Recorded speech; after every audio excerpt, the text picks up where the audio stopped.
Grand master R Praggnanandhaa એટાટાએ steel masters chess ચેમ્પિયનશિપમાં શાનદાર વાપસી કરી વર્તમાન વિશ્વ ચેમ્પિયનશિપ ડોમ રાજુ ગુકેશને ટ્રાય બ્રેકરમાં 2-1થી હરાવીને ટાઇટલ મુકાબલામાં શાનદાર વાપસી કરી.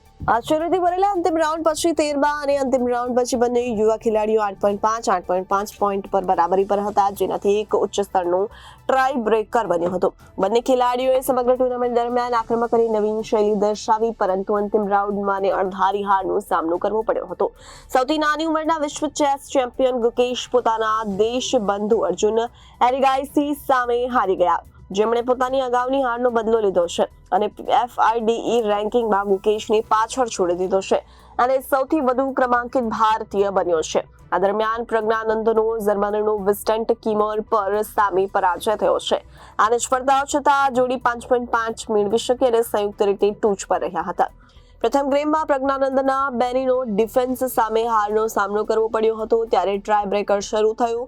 એવું લાગતું હતું કે તેમણે મધ્ય રમતમાં સરળતાથી બરાબરી કરી લીધી હતી. જોકે પ્રજ્ઞાનંદાએ ભૂલ કરી અને આખો રૂપ ગુમાવ્યા પછી ગુકેશ સ્થિતિસ્થાપકતા બતાવી રમત જીતવા માટે આગળ વધ્યો. Bureau report, Janadesh news.